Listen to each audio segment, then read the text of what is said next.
Shalom. Before I start, I want to give all honors and glories and praises to Yahweh, Bahashim, Yahweh Shai, Bahashim, Wakakodash, Yahweh, which is the one true name of the Heavenly Father, Yahweh Shai, who the world ignorantly calls Jesus Christ, but his one true name is Yahweh Shai, Bahashim, meaning coming in the name, Ba means coming in, Ha means the, Shah means name, Rakah means spirit, Kodash means holy. Double honors to the elders and the apostles and bishops of Great Millstone, who will well and teach well, because those are the men who I learned this truth from through the spirit and power of Yahweh Bashim Yahushai.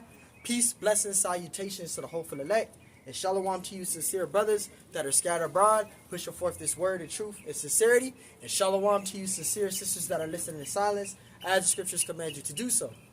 I am the brother Mashiach Arazakah, and pretty much we're out on the guessing again to preach the gospel, to come out to the highways and edges. And in this camp lesson, we're pretty much going to go into the empires, and we're going to go into Daniel chapter 2, right, of Nebuchadnezzar's dream. And then we're going to go through the spirit, Lord willing is edifying, going into the empires in this lesson. So, Lord willing is edifying, all right, especially for you Jakes that's new in the truth. And we're going to go into Daniel chapter 2. Right, and we're going to break down from verse 31 on down, and we're going to go into the empires, okay? And this is also a refresher for myself, so Lord willing, this is edifying. This is Daniel chapter 2 and verse 31. It says, Thou, O king, sawest, and behold, a great image. It says, the great image whose brightness was excellent stood before thee, and form thereof was terrible. Verse 32. It says, this image's head was of fine gold. Now, this is going into that statue, right, of Nebuchadnezzar, right, where Nebuchadnezzar had that vision of that dream of that statue, right, and it had the head of gold, right, it had the silver, right, it had the brass, and it had the iron, and it had the iron and clay, okay? This is what it's going into, Nebuchadnezzar's vision of his dream of that statue, okay, which is going into the empires, okay? And it says, verse 32, verse 32, it says, this image's head was of fine gold, right? It says his breast and his arms of silver.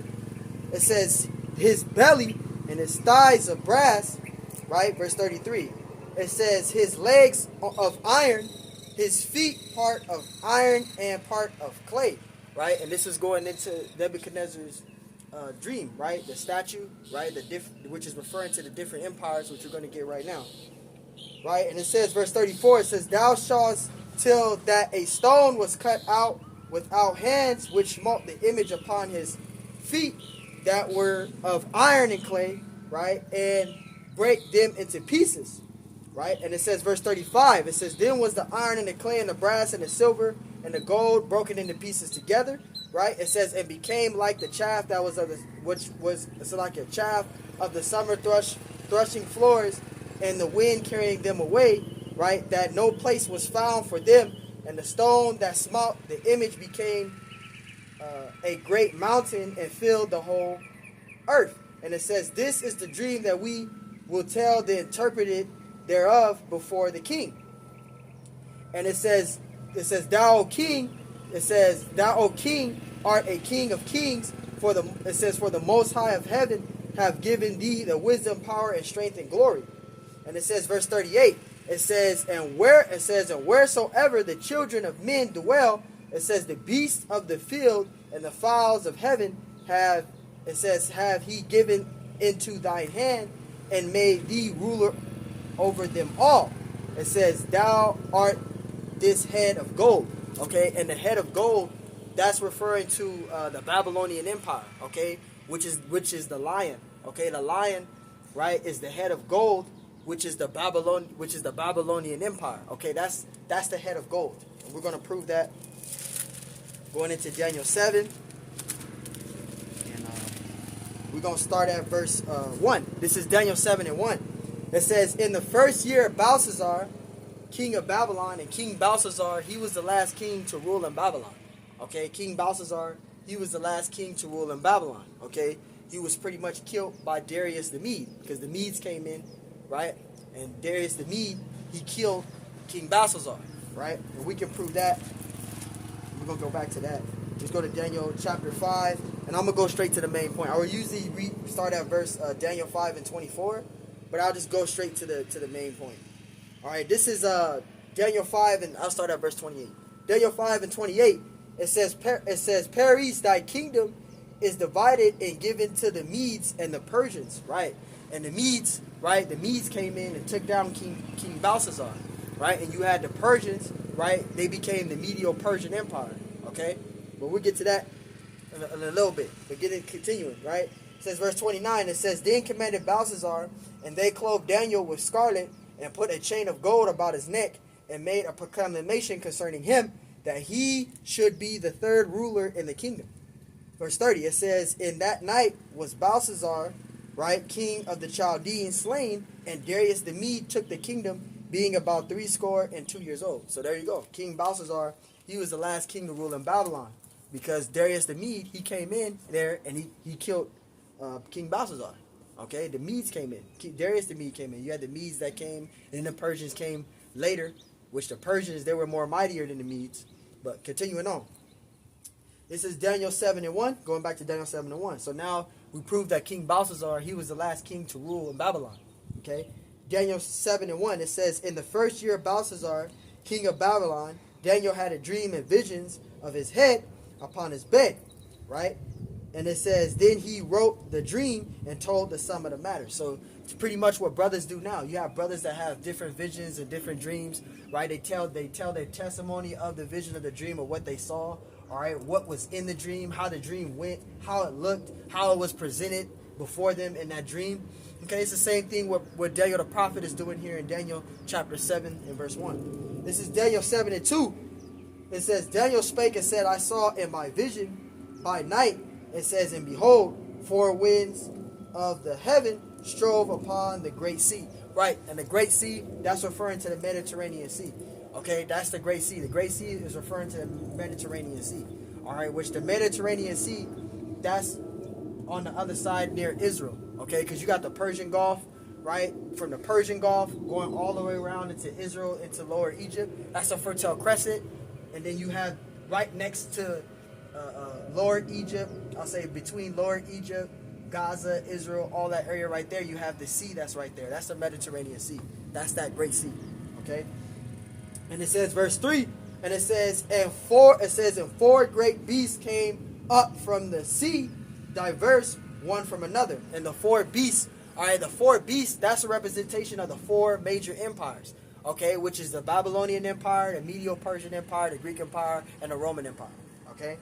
It says, verse 3, it says, and 4 great beasts came up from the sea, diverse one from another. And we're going to prove that that's talking about the four major empires, okay.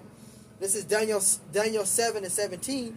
It says, These are the great beasts which are 4, right? And it says, Are 4 kings which shall arise out of the earth, right? And the 4 beasts are the 4 kings, right? So that's referring to that's representing the 4 major empires. The Babylonian Empire, the Medo-Persian Empire, the Greek Empire, and the Roman Empire, okay?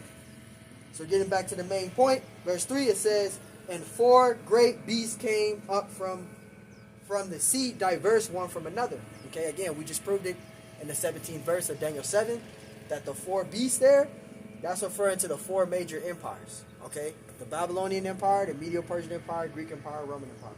Verse 4, and then we're going to go back to Daniel 2 after this precept here.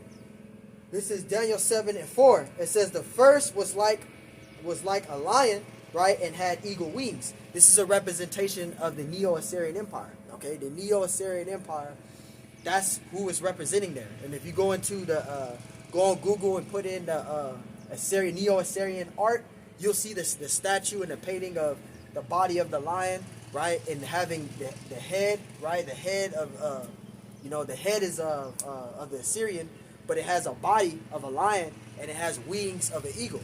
Okay, when you look at the art, the Assyrian art, you can look it up. Okay, go on Google, put in Neo-Assyrian Empire art, and they'll show the statue. You'll see the Assyrian head with the lion body with the eagle wings. That's representing the Assyrian Empire. Okay, the Neo-Assyrian Empire. Okay, and this is that one empire which is going to go into the Assyrian Empire, and then the Babylonians came in and took down the Neo-Assyrian Empire, right? And it became the Babylonian Empire. Okay, which is one empire, which represents the head of gold.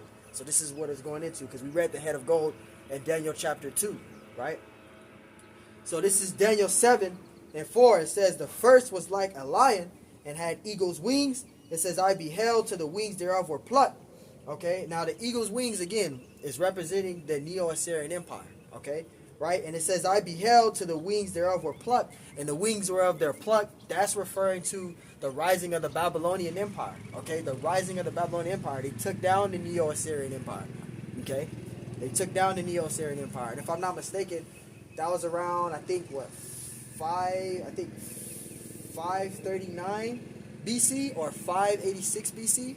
I could be wrong, but somewhere around that area, roughly paraphrasing, I think it was during that time. I think it was 539 BC or 586 BC, sometime around there, when the falling of, I think it was 586 BC. I think that was when the Babylonians took down the Neo-Assyrian Empire. Okay. And continuing, it says, and I beheld till the wings thereof were plucked. Again, this is representing the rising of the Babylonian Empire, taking down the Assyrian Empire. Okay, and it says, and it was lifted up from the earth, right, and made, it says, and made stand upon the feet as a man, right, as a man's heart was given unto it. And that's representing Nebuchadnezzar, because in that time Nebuchadnezzar, he had strong power in his might. Okay, in that time he was mighty in his time. Okay, and that's talking about Nebuchadnezzar. Okay, because Nebuchadnezzar came in, so they took down the Neo-Assyrian Empire, and it became the Babylonian Empire. So you had the Neo-Assyrian Empire, then the Babylonians came in and took down the Neo-Assyrian Empire, and it became the Babylonian Empire. That's one empire, which is the head of gold. So now, when we go back to Daniel chapter 2, and we read verse 38, it says, and wheresoever the children of men dwell, the beasts of the field and the fowl of heaven, it says, have he given into thine hand, and have made thee ruler over them all. It says, thou art his head of gold. That's talking about the Babylonian Empire. Okay, which the Babylonian Empire is the head of gold, which is the lion. Okay, that's the Babylonian Empire. Okay, you had the Assyrian Empire, and the Babylonians took down the Assyrian Empire. That's one empire. That's the head of gold. So that head of gold there, that's talking about the Babylonian Empire, which is the lion. Okay.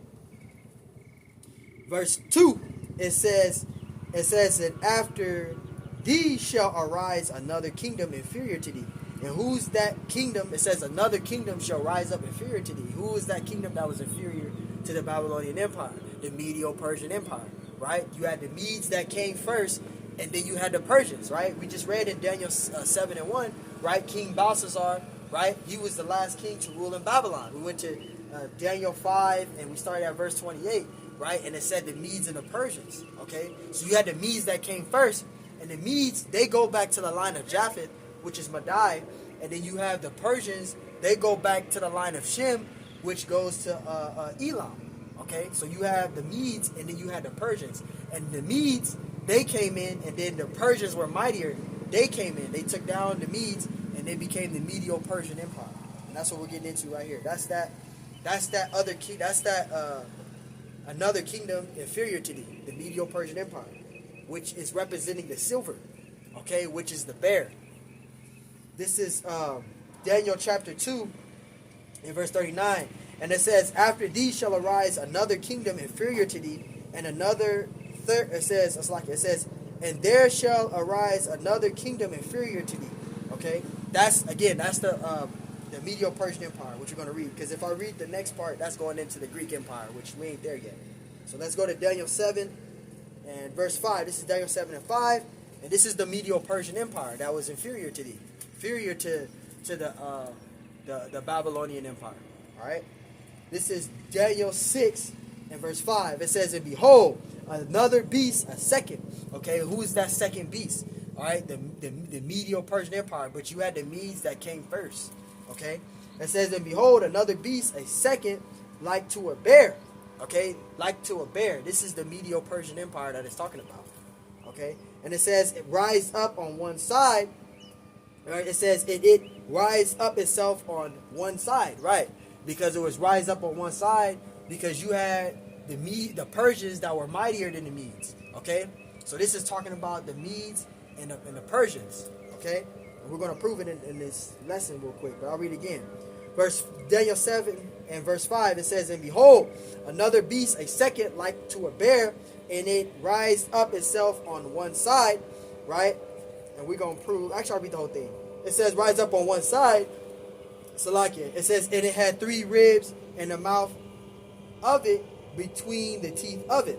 Right, and the 3 ribs, it says, "And it had 3 ribs in the mouth of it, between the teeth of it." That's referring to the locations that they went. They went northward, westward, southward, which is representing the first 3 cities that they conquered, which was Media, Lydia, and Babylonia. Okay, Media, Libya, and Babylonia. Those were the 3 cities, first cities that they conquered. That's why they went northward, westward, and southward. Okay, so it was meaning Media, Libya, and Babylonia. Those are the first 3 cities that they conquered. That's why they went northward, westward, and southward. And that's why it says right here, which I'm going to prove that they went northward, westward, and southward. I'm going to prove that when we go to Daniel 8, which I'm going to get out to back this up. Okay? Daniel 7 and 5, it says, "And behold, another beast, a second, like to a bear, and it raised up itself on one side," right? "And it had 3 ribs in the mouth of it, between the teeth of it." And that's referring to the locations. They went northward, southward, and westward. And those places that they went, northward, southward, and westward, was Media, Libya, and Babylonia. Okay? And let's prove that. It says, and they continue, it says, and we're gonna prove that. "And they said thus unto it, Arise and devour much flesh," because they were mighty in their time. Okay, you had the Persians that were mighty, but the Medes were mighty. The Persians were mightier than the Medes. So you had the Medes that were mighty, but the Persians were mightier than the Medes. Okay? And that's why it talks about one horn being higher than other. And that's why it mentions the 2 horns. Okay? Because the 2 horns is representing 2 nations. They're 2 different nations as well. Right? Because you had the Medes that go off the line of Japheth. Those are the Japhites, the Medes. Right? And then you had the Persians that came, which the Persian, they go off of the line of Shem. Okay? The Persians go off the line of Shem, which is Elam. So the 2 horns represent the 2 nations, which was the Medes and the Persians. And the Medes, again, they go from the line of Japheth, and you have the Persians, they go off the line of Elam, which is Shem. Okay? So getting back to that, this is Daniel 8, because I want to prove that they went to the locations that they went, right? I mentioned that in Daniel 7 and 5. They went northward, westward, and they went southward, right? So we're going to prove that right here. This is Daniel 8, and I'm going to get to the main point. This is Daniel 8, and we'll start at verse 3. It says, "Then I lifted up mine eyes and saw, and behold, there stood before the river a ram, which had 2 horns." Okay? And the ram that had 2 horns, that's referring to the 2 nations. Because the nations, there were 2 different nations. There are 2 nations, right? Which was the Medes, which goes off of the line of Japheth. They're the Japhites. The Medes were, right? And then you had the Persians that came after, which is of the line of Shem, which goes back to Elam, okay?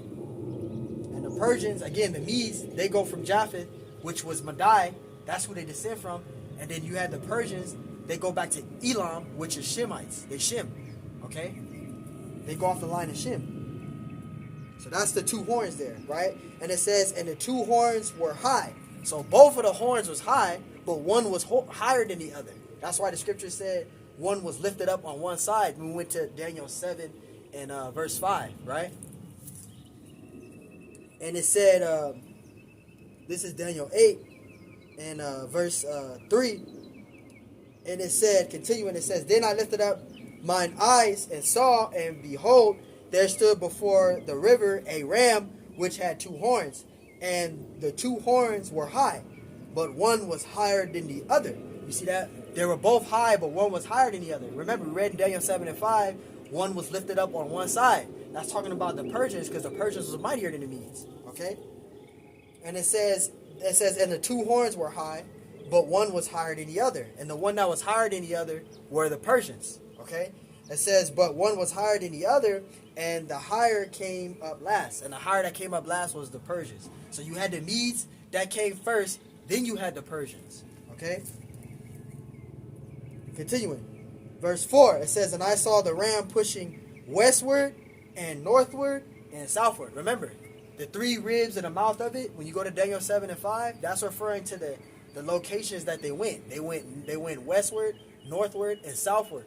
And those areas that they went to, those three cities that they went to, that they conquered, those three areas that they went westward, northward, and southward, was Media, Libya, and Babylonia. Those were the cities that they conquered, that they went to. Okay? And that's what that's talking about there. That's where it says the three ribs in the mouth of it and between the teeth of it. That's talking about the locations that they went and the areas that they conquered. Media, Libya, and Babylonia. Okay? And it says, continuing, and it says, I saw the ram pushing westward and northward and southward, so that no beast might stand, right?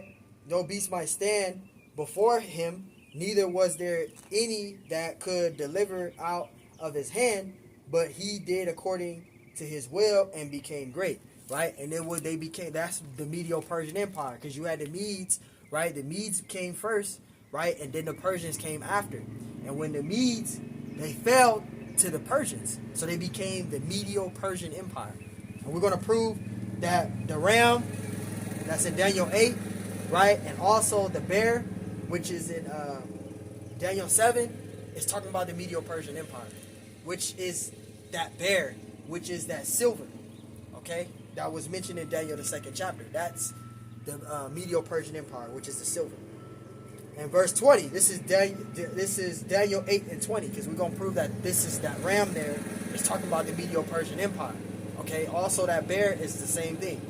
Okay, Daniel 8 and 20, it says, the ram which thou sawest having two horns are the kings of Media and Persia. So there you go. So again, when you see the ram in Daniel 8, and you read Daniel 8 and Daniel 8 and start at verse 3, right? So that ram there, that's talking about the Medo-Persian Empire. You had the Medes, and then you had the Persians that came after. Now again, the Medes, they descend from Japheth. Okay, they descend from Japheth, which goes back to Madai. And then you had the Persians, they go back to the line of Shem, which they go back to Elam. Okay, so you had the Medes that came, and then the Medes fell to the Persians. The Persians came after. Okay, the Persians came after. This is Daniel 8 and 20. It says, the ram which thou sawest having two horns are the kings of Media and Persia.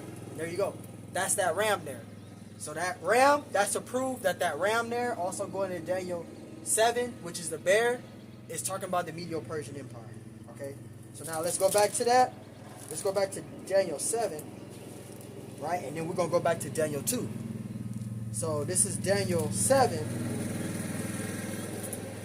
Daniel 7 and verse 5. And then we're going to go back to Daniel 2. Okay?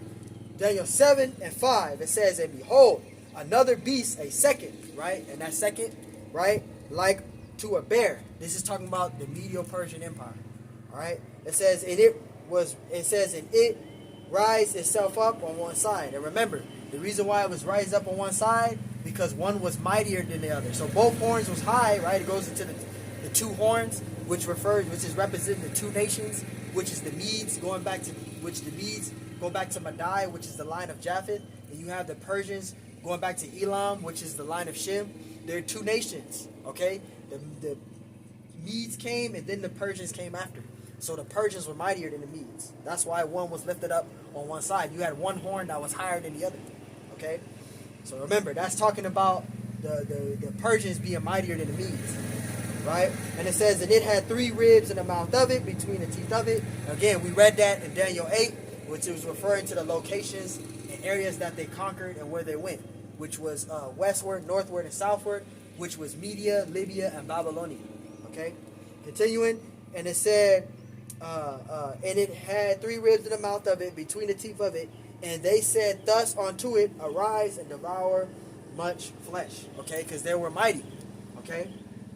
So now, that's to prove there that the Medo-Persian Empire, okay? That's the Medo-Persian Empire, which is that silver there. So now let's go back to Daniel chapter 2, and we're going to read verse 39.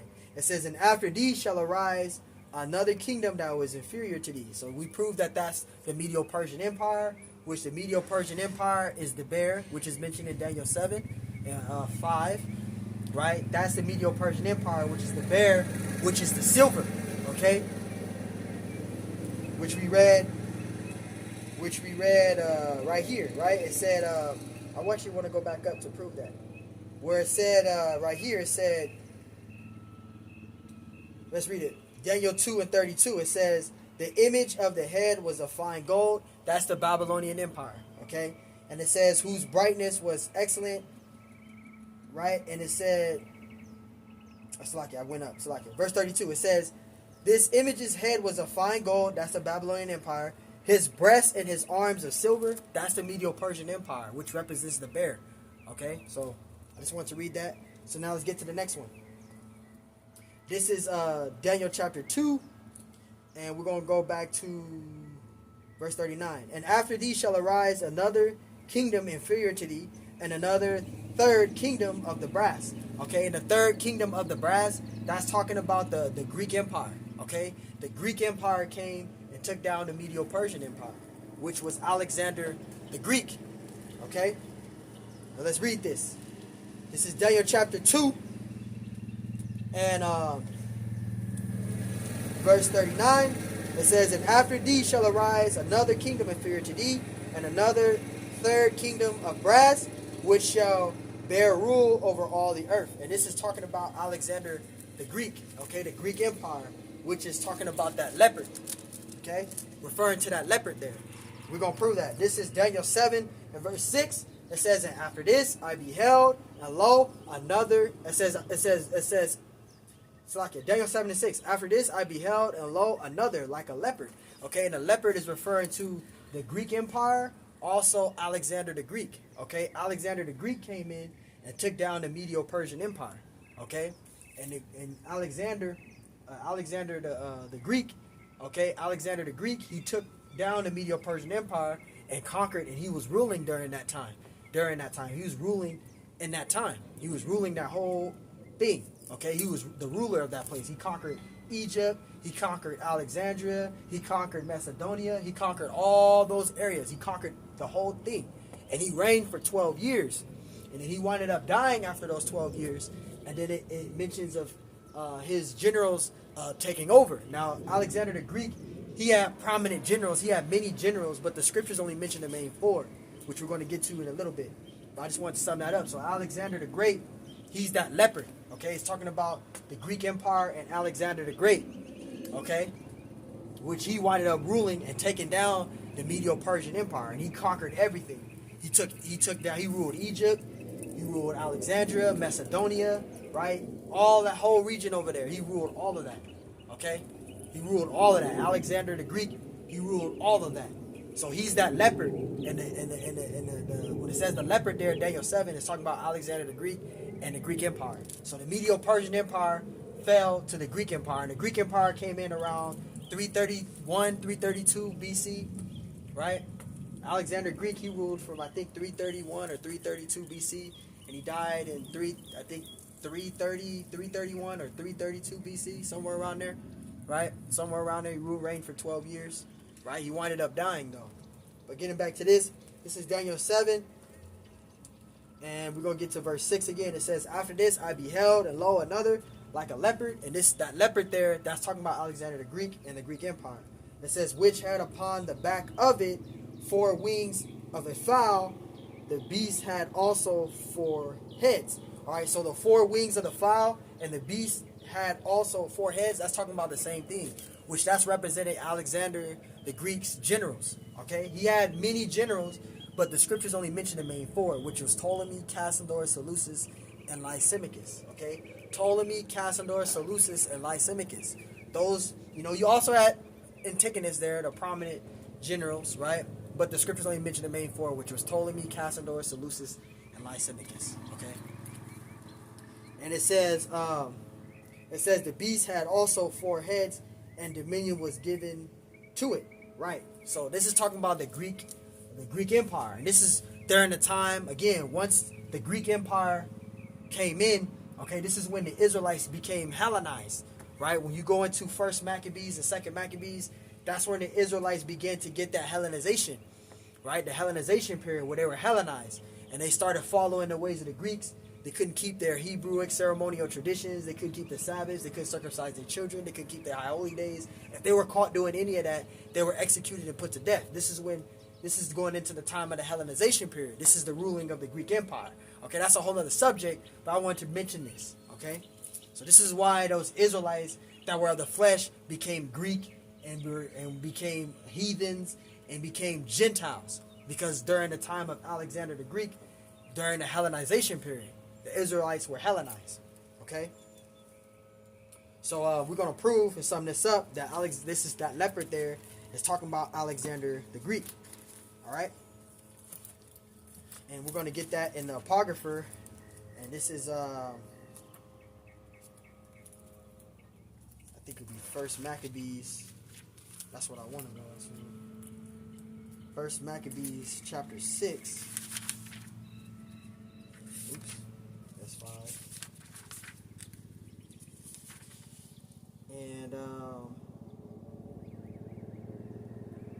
yeah, I'm gonna make sure I'm in the right scripture. I think First Maccabees 1. I'm tripping. Salakia. It's First Maccabees 1. That's what I want to do. Yeah.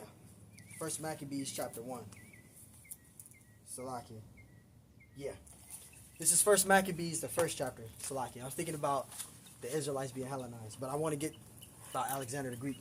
This is First Maccabees. Bear with me. This is First Maccabees 1 and 1. It says that it happened after that Alexander, the son of Philip, the Macedonian, who came out of the land of Chittim and had smitten Darius, the king of the Persians and the Medes. So you see that? The Greek Empire took down the Medo-Persian Empire. Okay? They took them down. They took over. The Greeks did. Right? And it says that he reigned in his stead the first over Greece. You see that? I'm talking about Alexander the Great. Verse 2, this is First Maccabees chapter 1 and 2. It says he made many wars and won every stronghold and slew the kings of the earth. And he did. Alexander the Greek, he conquered everything. Okay, he conquered everything. He took down all the other kingdoms. He took down those and he ruled them. Right? He ruled Egypt, Alexandria, Macedonia, Babylon. He took over all of that. He ruled all of that. Alexander the Greek ruled all of that. Okay? He took over everything. Right? And it says, and he made many wars and won many strongholds and slew the kings of the earth. Verse 3, and it says, and went through the ends of the earth and took spoils in many nations, and so much that the earth was quiet before him. It says, whereupon he was exalted and his heart was lifted up. Verse 4, and he gathered a mighty strong host and ruled over countries, nations, and kings who became tributaries unto him. Verse 5, and after these things he fell sick, right, and perceived that he should die, right? Because Alexander the Greek, once he conquered everything, he became sick, okay, and he wind up passing, okay, right? He became sick, and continue, right? Let's continue. It says verse 3, it says, and went through the ends of the earth, right? It says, and took spoils of many nations. It says, in so much that the earth was quiet before him. It says, whereas he was exalted and his heart was lifted up, right? And it says, verse 4, and it says, he gathered a mighty strong host and ruled over countries and nations and kings who became tributaries unto him. Verse 5, and it says, after these things he fell sick and perceived that he should die. You see that? Verse 6, and it says, whereof he called his servants, it says he calls his servants such as were honorable and had been brought up with him from his youth, and parted his kingdom among them. Right? And that's talking about his generals.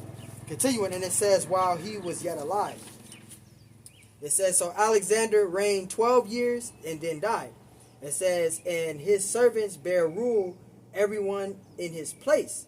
And you see that? They bare ruled every servant of his place, because you had his generals that took over. When we go into the Diadochi Wars, right? You had Ptolemy. Each general of Alexander the Greek had conquering of each area that Alexander the Greek had took over. Each section was ruled by his generals, right? Like you had Ptolemy, he ruled Alexandria to Egypt, right? And then you had Lysimachus, he ruled Macedonia, right? So you had you had Alexander's generals ruled certain areas, okay? Ruled those areas after the death of Alexander the Great, and they began to rule, okay? And they took over. And it says, and his servants bare ruled everyone in his place, right? Because after the death of Alexander the Great, his generals took over. So now, when we go back to Daniel 7, we'll go back to Daniel 7, right? This is Daniel 7, and this is Daniel 7, and Daniel 7 and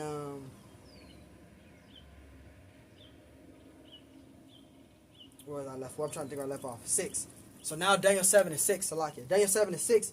It says, after this I beheld, and lo, another like a leopard, and it says, which had upon the back of it 4 wings of a fowl. It says, the beast had also 4 heads, and dominion was given unto it. This is talking about Alexander the Greek and his empire. Okay, this is talking about Alexander the Greek and his empire. Okay, and Alexander the Greek, again, he ruled. He took down the Medo-Persian Empire. He ruled, and then after the death of Alexander the Greek, he fell sick and died. His generals took over. Okay, and that goes into the Diadochi Wars. And then when you go into the Diadochi Wars, the 4 generals started battling each other, wanting to conquer certain areas, battling each other. You had the Seleucid Empire, Antiochus the Fourth Epiphanes. He was trying to take down, I believe, Ptolemy, right? Trying to take down Ptolemy. Right, trying to take over Egypt, and I think he wound up conquering. Can't really remember. Don't want to give out the wrong information. But it's been a minute. But I believe he wound up conquering or something like that. But Ptolemy wound up fleeing. But yeah, that's going into the Greek Empire. Okay, so now let's read again. Daniel 7 and 6. It says, after this I beheld, and lo, another like a leopard, right, which had upon the back of it 4 wings of the fowl. It says the beast had also 4 heads, and dominion was given into it. All right, and dominion was given into it.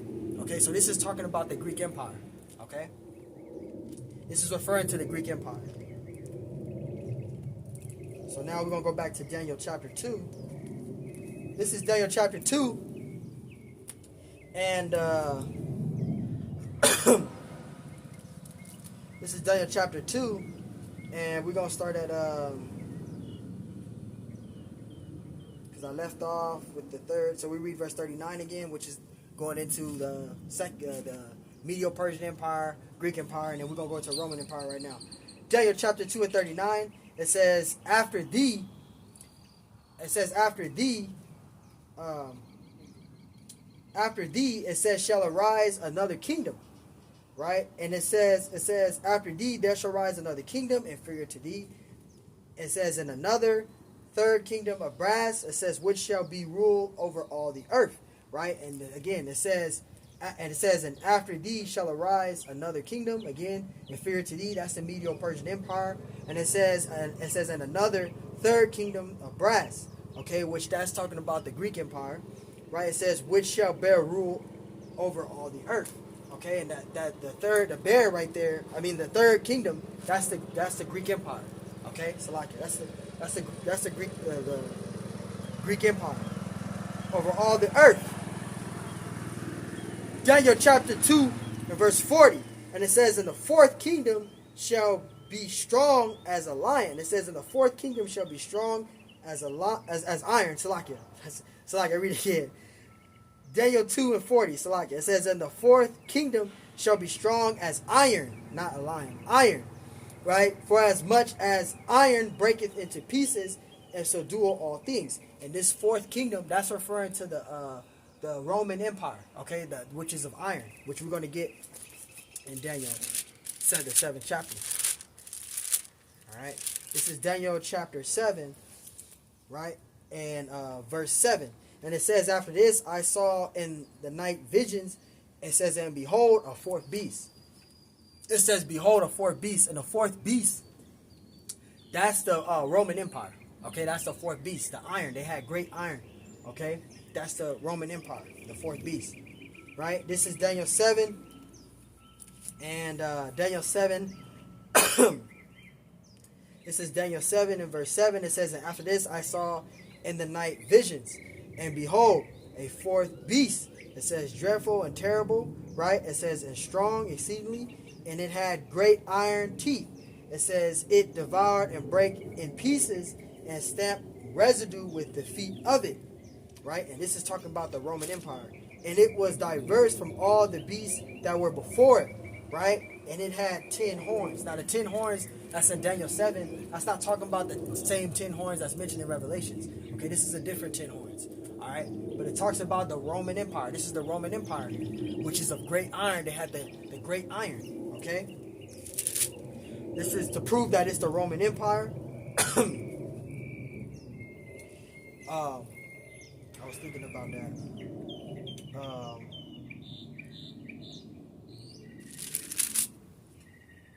We're going to prove that this is the Roman Empire, going back to Daniel 7 and 2. Bear with me. Right? That was the proof that was the Roman Empire. Okay? Daniel 2 and verse 40. It says, and the fourth kingdom shall be strong as iron, for as much iron breaketh in pieces and subdue all things.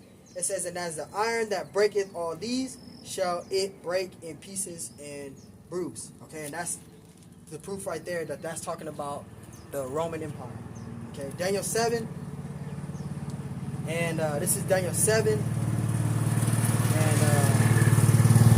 verse 7. Daniel 7 and 7.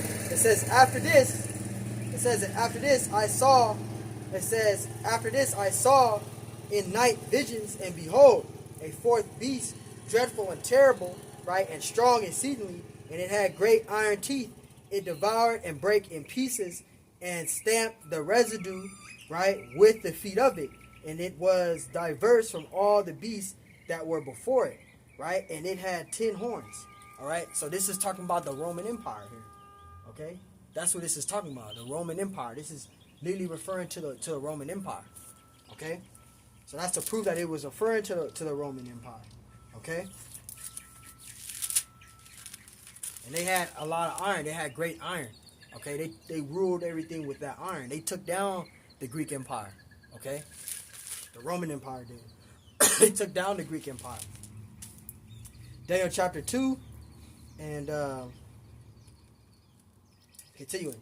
This is verse 41. Daniel 2 and 41. It says, whereas thou sawest the feet and toes, part of potter's clay and part of iron, it says, the kingdom shall be divided. It says, but there shall be in it of strength of iron, of the iron. It says, for as much as thou sawest, it says, the iron mixed with iron and clay. All right, and the iron and clay, that's referring to the divided kingdoms, which also led to the revival of the Roman Empire. That's the iron and clay. Okay, that's the iron and clay. And we can get Revelation 17.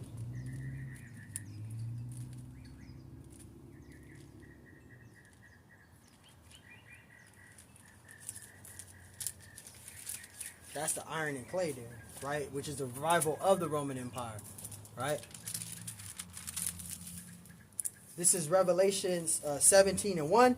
It says, and there came one of the 7 angels which had the 7 vials, and talked with me, saying unto me, come hither. It says, I will show unto thee the judgment of the great whore, right, that sitteth upon the waters. And the great whore, that's talking about America, okay? That's that great whore there, right, which is America, okay? And then actually, I should have got out. Let me go back to Daniel chapter 7 real quick, and then we'll go back to Daniel. We'll go to Revelation 17. I want to go back because you mentioned about the iron and clay. I should have got out that little horn first. This is Daniel 7 and 8, and then we'll go to Revelation 17. This is Daniel 7 and 8. It says, I considered the horns, and behold, there came up among them another little horn. Now that little horn there, that's referring to America, okay? That's that little horn. That little horn there is America, okay? Because America is the 8th head that comes out amongst the 7 heads, okay? And the mother of America is Great Britain, okay, which is the seven heads. So America comes out amongst the seven heads, which we can prove that in Revelation 17 and 11. It says, this is Revelation 17:11. It says, and the beast that was and is not, even he is the eighth. You see that? And it says, and of the seventh, and goeth into perdition. You see that? That's talking about America. America is the eighth head that comes out amongst the seven. And the mother of the eighth head, which is America, is the mother amongst, which is the mother of the eighth head, which is America, is Great Britain, which comes out amongst the seven heads. Okay? So the eighth head is America. America comes out among the seven. Okay? It says, and the beast that was and is not, even he is the eighth, and is of the seventh, and goeth into perdition. And there you go. You see that? So America is the eighth head, okay, that comes out amongst the seven heads. Okay, which the seven heads, all right, is the Greeks. I think it's the Greeks. The British, right? Germania Minor, the Spanish, the French, the Romans, Germania Major. Those are the seven heads. Okay, but you have America that's comes out.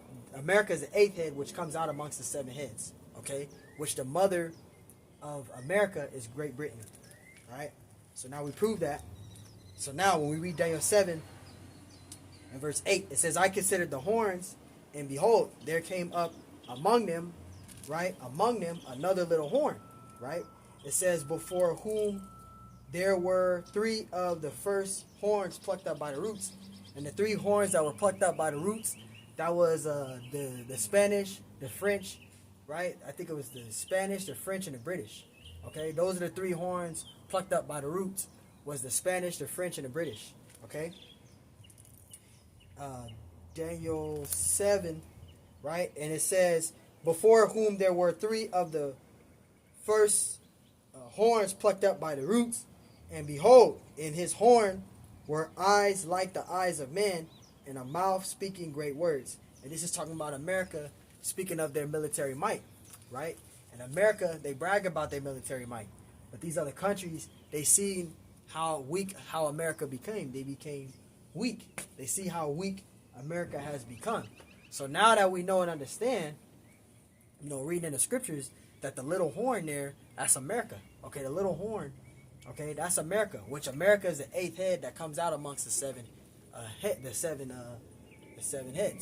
Okay, America is the eighth head that comes out amongst the seven heads. All right. This is Revelation. Now we're gonna go to Revelation 17, because now that we can prove, all right, that America is the modern day Roman Empire. Okay, going back to the NATO, right? The EU, known as the EEC, the Economic European Community, the EEC, the Economic European Community, right? EEC, known as the EU, right? Known as the EU, the European Union, right? The European Economic Community, right? Which was funded in 1949, right? So this is what it's going into, all right? So that's the Roman Empire today, the revival of the Roman Empire, right? It began during the Dark Ages, right? We were ruling, we wound up falling, and then the Edomites winded up ruling, right? Going into the Flavian dynasty, right? So you had during that time. So during the Dark Ages, from the beginning of the Dark Ages, which was from the 1400s, right? It was the beginning of the 1400s, right? All the way down to this present time now, okay? So that's the revival of the Roman Empire, okay? Which you can read that in the 1,000-year period. You can read that in Revelations 20. All right, and continuing. Revelation 17 and verse 1. Now we go to Revelation 17. Right? So that little horn is America, okay? And the revival of the Roman Empire, that's the iron and clay, talking about the divided kingdoms, okay? This is Revelation 17 and 1. It says, and there came one of the seven angels, which had the seven bells, and talked with me, saying unto me, come hither. I will show unto thee the judgment of the great whore, which that great whore is America, right? That sitteth upon many waters. And the many waters is referring to the many people, the nations, right? The people, right? That's what the waters is referring to, people. Because when you go into the Greek word of waters there, it goes into the Greek word idor or udor, which means many nations, many people. Okay, many people. All right, many nations. Okay, and we can prove that that's referring to people when you go to Revelation 17:15, and it says, and he saith unto me, the waters which thou sawest, where the whore sitteth, are peoples and multitudes and nations and tongues. So there you go. That's referring to the people there, right? Revelation 17:2, it says, with whom the kings of the earth have committed fornication, and the habitations of the earth have been made drunk with the wine of her fornication. All right, and that includes these 17. That includes these 16 heathen nations, because Esau is ruling, right? And all these nations follow after America. All right, so these 17 heathen nations in total, putting Esau in there, makes 17. All right, they're all literally drunken of the wine, which is the philosophies, the politics, and false religions. And our people is also included in that. 2/3 of our people are also included in that, because they're drunken of that wine. Okay, our people are literally lying in bed with the whore. All right, you got these 17 heathen nations. They're all literally on the same currency as America, which is the modern day Roman Empire. Okay, Revelation 17 and verse 2, and it says, with whom the kings of the earth have committed fornication, and the inhabitants of the earth have been made drunk with the wine of her fornication. And you see that? So they're drunken of the wine of this society, right? And it says, verse 3, it says, so he carried me away in spirit into the wilderness, and I saw a woman sit upon a scarlet covered beast. And that woman that sit upon the scarlet covered beast, that's talking about the NATO, okay? Which is known as the EEC, right? The European Economic Community, right? Known as the EU, the European Union, right? Funded in 1949, right?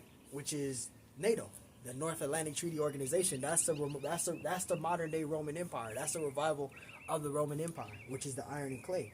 Okay, that's that scarlet covered beast, right? And it says full of names and of blasphemy, having 7 heads and 10 horns. And the 7 heads I just quoted earlier, that's the Greeks, the British, Germania Minor, the Spanish, the French, the Romans, and Germania Major. Those are the 7 heads. And then you have the 10 horns, right? It says in 10 horns. And the 10 horns, that's referring to France, West Germany, Italy, Belgium, Netherlands, Luxembourg, Denmark, Greece, Ireland, and England. Okay, those are the 10 horns. Okay, so that's talking about the 10 horns there, right? And it says, verse 4, and the woman was arrayed in purple and scarlet covered, and decked with gold and precious stones and pearls. It says, having a golden cup in her hand, full of abominations and filthiness of her fornication. And that's America. Okay, this place is built off of wickedness. Okay, for fornication, right? Our people are drunken of that wine. They're full in her abominations and filthiness. Okay, the philosophies, politics, and the false religions, right? And it says, Revelation 17 and 5, and it says, upon her forehead was a name written. It says, Mystery Babylon the Great, the mother of harlots and abominations of the earth, right? And Babylon is no longer a mystery, because when John the Revelator was saying this here in his time, Babylon was a mystery, because ancient Babylon fell already during his time. So it was a mystery in his time. But now in this present time, now us being in this place called America, okay, it's no longer a mystery, because the present time prophets now, in this present time now, we know that America is Babylon the Great. So it's no longer a mystery. So this is talking about a Babylon the Great, which is America. Okay. Verse 6, it says, and I saw the woman drunken with the blood of the saints, which are the Israelites. The saints are the Israelites. And with the blood of the Merith of Yahushua. And when I saw her, I wounded with great admiration. You see that? With great admiration. And it says, verse 7, and the angel said unto me, whether didst thou marvel? I will tell thee the mystery of the woman and of the beast that carried her. It says, which have 7 heads and 10 horns. All right, and we went into the 7 heads and 10 horns. Okay, so America is the modern day Roman Empire, going back to the NATO. Okay, they're the modern day Roman Empire today, which is the iron and clay, right? And their power structure is going to be brought down. Okay, and I'm gonna get that out. All right, and then we'll wrap it up with that. This is their power structure is going to be brought down, right? Which I can get in Isaiah 14 and 12, and then we'll get out Luke 10 and 18, and then we'll get out Revelations 13, and then after that we'll get the falling of Babylon the Great, and then we'll wrap it up with that. Sum this up. I don't want to make this too long. There's a lot more scriptures I could get out, but I don't want to make this lesson too overlong. This camp lesson. But this is Isaiah 14, and then we're going to read 12.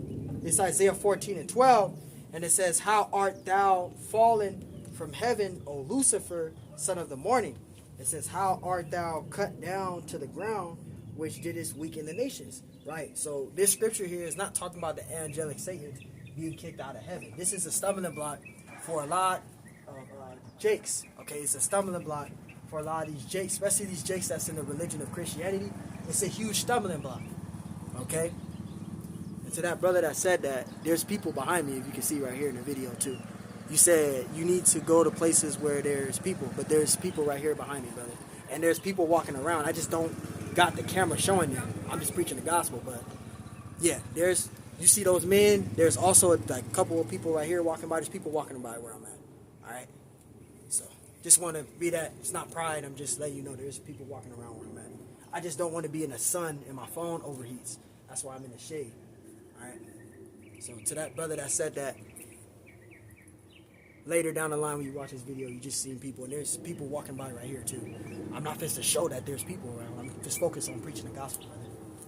That's what matters. And that's the thing with Jake. They always want to see action, actual people walking by. We preaching the gospel. There's people walking by out here.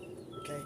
We don't. If they want to come and seek to get the truth, they gonna come here and get it and ask questions. If not, then we just gonna keep pushing. Our main thing is to get the gospel. So even though I'm doing a video and you guys don't see people walking around, because I'm not fit to show those people, they walking by, why do I need to show them when I'm preaching the gospel? They got questions, they can come up and ask, you know. But getting back to this, Isaiah 14 and verse 12, it says, "How art thou fallen from heaven, O Lucifer, son of the morning?" It says, "How art thou cast down to the ground?" It says, "Which didst weaken the nations." Okay, now you got people, they'll read Isaiah 14 and 12, right? And they'll say, "Oh, see, this is Lucifer, the angelic Satan, getting kicked out of heaven because he rebelled against the Lord." But that's not what this scripture is talking about here.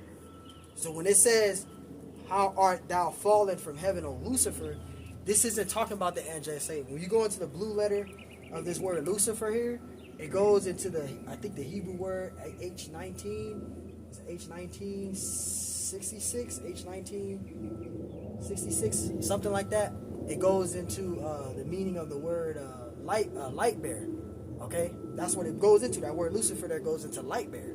And who are those light bearers? That's the world on the earth. It's referring to an actual group, a particular organization, right?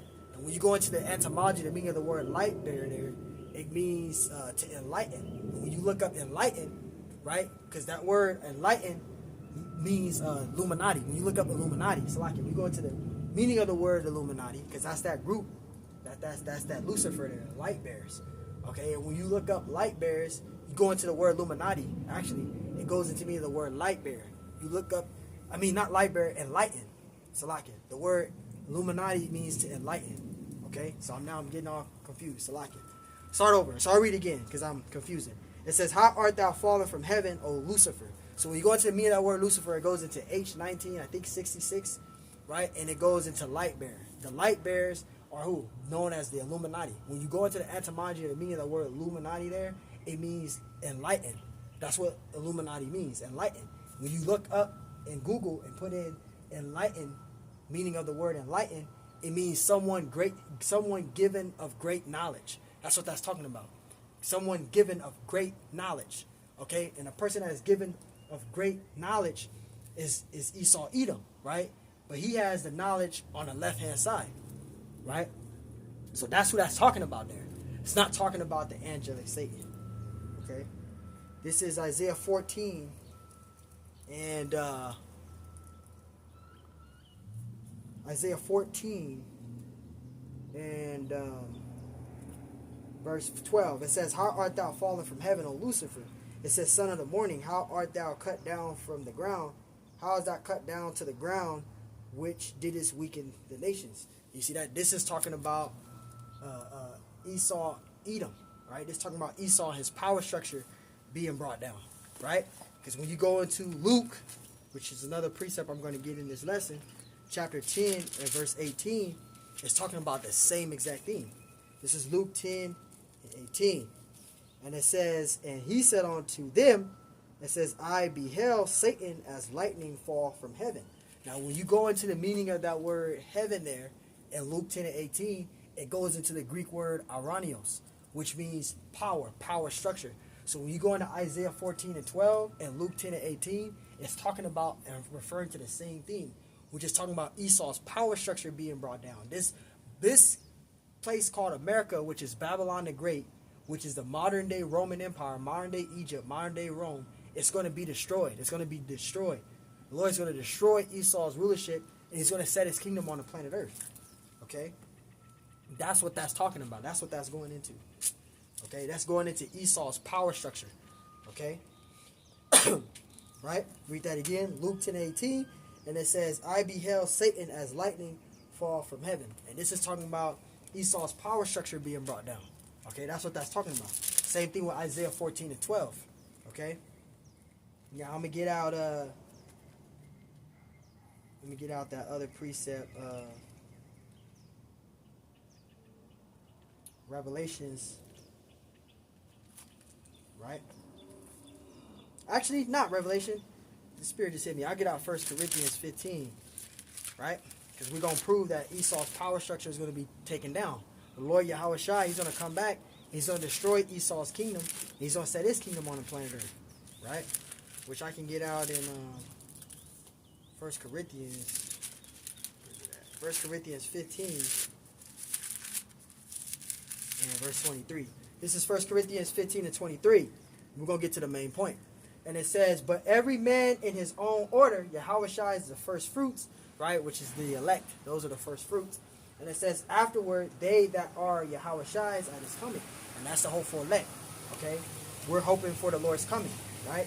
And it says, verse 24, and it says, then cometh the end, right? The end of what? The end of age, the end of Esau's rulership. That's why when you go into Isaiah,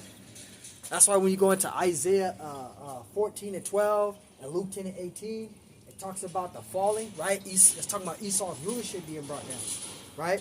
It says, verse 24, then cometh the end, right? When he shall deliver, when he shall deliver up the kingdom of the Most High, even the Father, when he shall have put down all rule, all authority, and all power, right? Because the Lord Yahweh Shai, when he comes back, he's going to destroy Esau's rulership. He's going to take down Esau, right? And he's going to set his kingdom on the planet Earth, right? And when you go into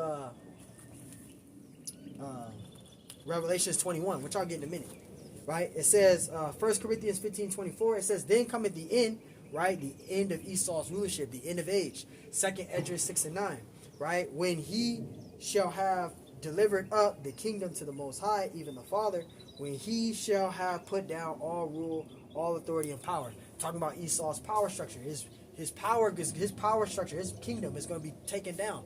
His kingdom is going to be brought down, right? The Lord Yahweh Shai is going to come back, and he's going to destroy Esau's rulership, and he's going to set his kingdom on the earth. The kingdom of heaven is going to be established on the earth, but Esau's rulership got to be taken down first, okay? Verse 26, it says, the last enemy shall be destroyed is death, right? This place called America, which is Babylon the Great, which is modern day Egypt, right? Modern day Rome is going to be taken down. Yahweh Shai is going to take down Esau's rulership. Verse 26, it says, the enemy that shall be destroyed, it says, the last enemy that shall be destroyed is death. Verse 27, it says, for he hath put all things under his feet, but when he saith all things are put under him, it is manifested that he is accepted when did which did put all things under him. You see that? Verse 28, and when all things shall be subdued unto him, talking about Yahushai, right? It says, and when all things shall be subdued unto him, then shall the Son also himself be subjected unto him that put all things under him, right? It says that the Most High may be all in all, right? You see that? Yahushai is going to come back, and he's going to destroy Esau's rulership, which right now, this is modern day Rome, modern day Egypt, right? Babylon the Great. It's going to be taken down. The Lord is going to take down Esau's rulership, and he's going to set his kingdom on the earth. The kingdom of heaven is going to be established on the earth. We can prove that in Revelations 21 and 1, right? Revelations chapter 21 and 1. It says, and I saw a new heaven and a new earth, right? A new heaven and a new earth, right? That new heaven and a new earth, that's referring to a new rulership, which is going to be of Yahushai, right? Yahushai is going to come back, and he's going to set the kingdom of heaven is going to be established on the earth, right? And the kingdom of heaven, right? Yahushai, he's going to come with his rulership, and his rulership is going to be in total righteousness, okay? It says, and I saw a new heaven and a new earth, and it says, for the first heaven and the first earth were passed away. You see that? The first heaven and the first earth that passed away, that's talking about Esau's rulership, right? Esau's kingdom. It's going to be taken down. Going back to Isaiah 14 and 12 and Luke 10 and 18, okay? And it says, for the first heaven and the first earth were passed away, and there was no more sea. All right, there was no more sea. You see that? No more sea, right? And the sea, that's talking about the people, which we read earlier in Revelations 17 and 1, right? Good. That word waters there in Revelation 17 and 1 goes to the Greek word udor, which means many nations, many people, right? You go down to verse 15 of Revelation 17, it tells you that the waters is referring to the peoples, tongues, and nations. It's talking about the people, okay? That's talking about, right? And it says, verse 2, it says, and I, John, saw the holy city, New Jerusalem, right? And that New Jerusalem there, that's referring to the elect of the nation of Israel. That's that New Jerusalem, okay? That's that New Jerusalem. It says, coming down for the Most High out of heaven, prepared as a bride adored to her husband, right? And that husband, right, that husbandman there, that's Yahushai, okay? And the bride, that's Israel, okay? And that bride there, that's Israel, okay? That's that bride. That bride is Israel, okay? The elect of the nation of Israel, that New Jerusalem, we're going to be a bride adored to her husband, and that husbandman is Yahushai, okay? That's going into the elect of the nation of Israel, right? That's that new Jerusalem there. It says, verse 3, and I heard a great voice out of heaven saying, behold, the tabernacle of the Most High is with men, and he will dwell with them, and they shall be his people, and the Most High himself shall be with them and be their power. This is going into the elect, okay? The elected nation of Israel being adored to their husbandmen, right? That's that going into that joint hairs there, right? We're going to be those joint hairs.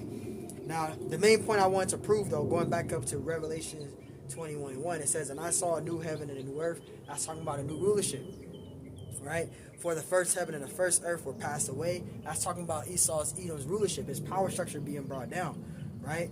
It says, and there was no more sea, meaning the people. So this place called America is going to be destroyed. It's going to be taken down. Yahushua is going to take down Esau's rulership, and he's going to set his kingdom on the earth. The kingdom of heaven is going to be on the earth, and I'm going to prove that, right? Because I keep saying it over and over and over. But I got to bring it out, right? Revelations, I'll start at verse 10. Revelations 5 and 10, and it says, and has made us unto our power kings and priests, and we shall reign on the earth. You see that? So the kingdom of heaven is going to be on the earth. Okay, the kingdom of heaven is going to be established on the earth. Okay, you're going to have the elect of the nation of Israel ruling. Okay, we're going to be ruling. Okay, let's go to Galatians, right? Because we the ones that's going to receive those promises, right?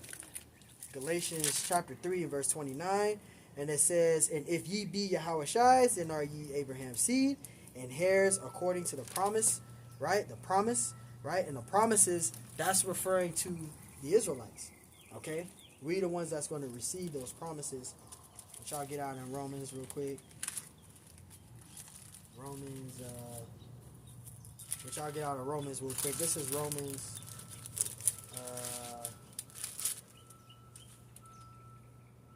Romans 9 and 4. It says, who are Israelites, to whom pertaineth the adoption and the glory and the covenants and the giving of the law and the service of the Most High and the promises. That's all given to Israel there. We the ones that's going to receive those promises. And when you go to Romans 8 and 17, going into those hairs of promise, right? Romans 8 and 17, and if the children there be hairs of the Most High and joint hairs with Yahushai, if so be that we suffer with him, that we may be also glorified together. So this is talking about Israel, okay? This is all going into Israel here, okay? And we're going to be glorified together with Yahushai. We are the elect, all right? And this precept is bugging me, so I'm going to get it out. It's bugging my spirit really bad. Daniel 7, and I'm going to go straight to the point of the Messiah.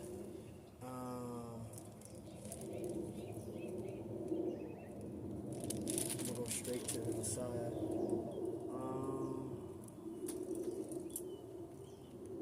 I'll go right here. I'll start at verse 16. This is Daniel. This is Daniel 7 and 18. Daniel 7 and 18. It says, "But the saints of the Most High shall take the kingdom and possess the kingdom forever and ever." Because we're going to have an everlasting kingdom, an everlasting salvation. So this is the last, captivity. Okay, this is the last captivity that we are in. Because after this captivity, we ain't going to be in captivity. Lord willing, we the elect. We're going to be ruling. Okay, we're going to be ruling. It says, "But the saints of the Most High shall take the kingdom," and the saints are the Israelites, right? It says, "and possess the kingdom forever and ever." Verse 19, it says, "Then I would know the truth, right, of the fourth beast, which was diverse from all the others, exceedingly dreadful, whose teeth was of iron, right, and whose nails of brass, right, which devoured and broke in pieces, and stamped with the residue with his feet," right? And we know that the fourth beast here is America. Okay, that's that fourth beast. Now, when you read up a couple of scriptures in verse 9, right, it talks about the Lord Yahushai, right? Let me get it. Let me go back to verse 9 real quick. Daniel 7 and 9. It says, "I beheld till the thrones were cast down, to the Ancient of Days did sit." Because the Ancient of Days did sit, because Yahushua is going to come back, and he's going to judge this place. He's going to judge this horde. There's a judgment that's coming to America, Babylon, the Great. Okay? And it says, "Whose garment was white as snow," right? "And the hair of his head like the pure wool." This is talking about the Heavenly Father. So the Heavenly Father, so-called black man, and only begotten Son is a so-called black man. "Of his head was like the pure wool." It says, "His throne was like the fiery flame, and his wheels as burning flame," right? And the burning flame there, that's going into the chariots, referring to chariots. Okay, those are the burning flame there, right? It says, verse 10, it says, "A fiery stream issued and came forth before him," right? Thousands ministered unto him, and 10,000 times 10,000 stood before him. It says, "The judgment was set, and the books were opened." And this is going into that judgment. The Lord is going to establish that judgment on this place called America. There's a judgment coming for this world. This is going into that judgment, right? Verse 11, "And I beheld then because of the voice of the great words which the horn spake," right? And it says, "I beheld even till the beast was slain, and his body destroyed and given into burning flame," right? And ancient Rome wasn't destroyed by fire either. Okay, ancient Rome wasn't destroyed by fire. It didn't fall by fire. Okay, so we know that when we read the scripture here, it's talking about this place called America, which is known as the fourth beast, right? Which is the revival of the Roman Empire. Is going to be destroyed in thermonuclear fire. Okay, and that's what that's talking about. "I beheld even till the beast was slain, and his body destroyed and given to the burning flame." Because the fourth beast, right? Ancient Rome didn't fall by fire. It wasn't destroyed by fire. But this place called America is going to be destroyed by fire. Okay, there's going to be a judgment coming for this horde. Okay, and that's how we know that this is talking about America here, because America is going to be destroyed by fire. What fire? Thermonuclear destruction. Okay, and it says, verse 12, "Ascending the rest of the beasts, they had dominion taken away." It says, "Yet their lives were prolonged for a season of time." All right, now I'm going to get down to the main point, because I want to get into the Messiah, right? And that's where I want to get to. Where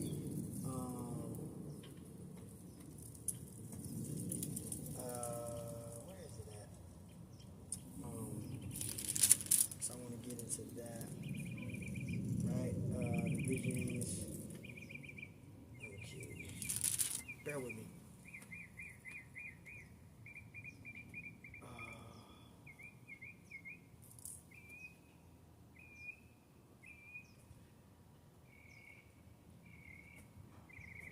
passages. I know it's in Daniel 7. Okay. I'll start at verse.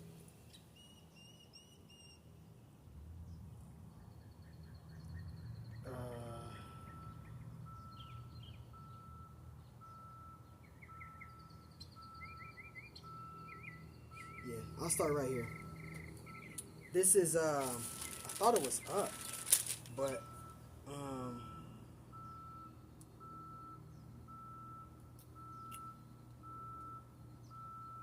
thought it was up. But I'll just get right here. This is Daniel 7 and verse 20, not 25. Verse 26, it says, "But the judgment shall sit, and they shall take away his dominion and consume and to destroy it unto the end." It says, "And the kingdom and the dominion and the greatness of the kingdom under the whole heaven shall be given to the people." It says, "Given to the people of the saints of the Most High, whose kingdom is an everlasting kingdom." Right, and this is going into Yahushua, right? Because Yahushua, this is going to be a forever lasting kingdom, a kingdom that's not going to be taken down, a kingdom that's not going to be destroyed. This is a forever lasting kingdom. Okay, the elected nation of Israel, they're going to rule. Okay, and it says, "And all dominions shall serve and obey him." Yeah, that's the scripture I wanted to get. That's talking about the Messiah, right? So the Messiah, he's going to, right, like when he was on the earth in the flesh, he was not desired. Okay, he was despised and rejected of men. That's in Isaiah 53. But when the kingdom comes and Yahushua comes and destroys this place called America and set his kingdom on the planet Earth, right? He's going to be glorified. He's going to be desired. And the elect is going to reign with Yahushua. And we're going to be glorified together, right? We just read that in Romans 8 and 17.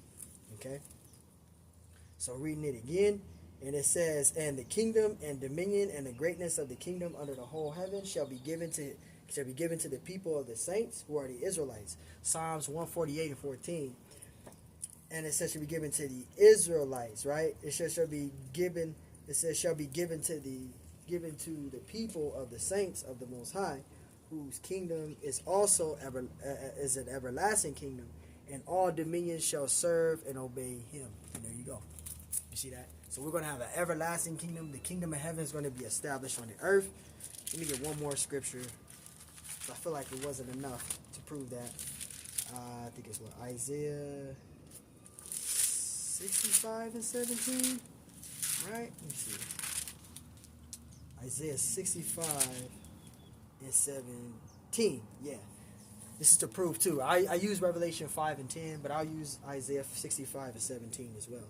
Isaiah 65 and 17. "For behold, I create a new heaven and a new earth, a new rulership." Right? It says, "And the former shall not be remembered nor come into mind." And there you go. Right? A new heaven and a new earth. That's a new rulership, which is going to be governed of Yahushua. And we read Revelations 5 and 10 that said that he shall reign on the earth. Right? Let me get it again, and then I'll wrap it up with that. Revelations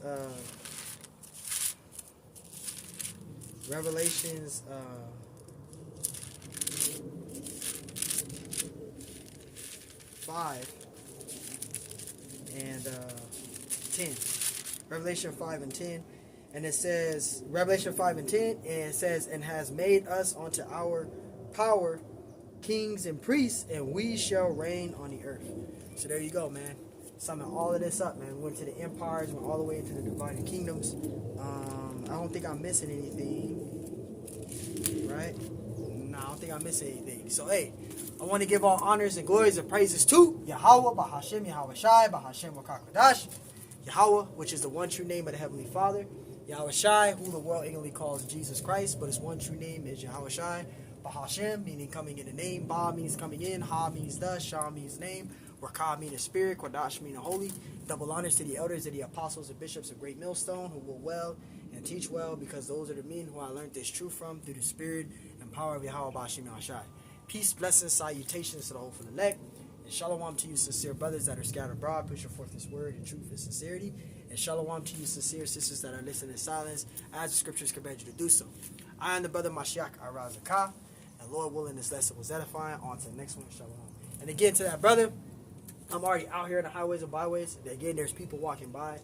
I just can't be in the sun because my phone will overheat. It's summertime. It's damn near 100 and something degrees. So, I teach right here for the shade, so my phone will overheat. But there is people out here.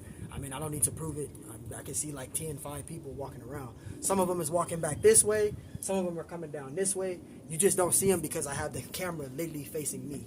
I don't want to have it that way because there's no shade. So, hey, Lord willing, this lesson is edifying. On to the next one. Shalom.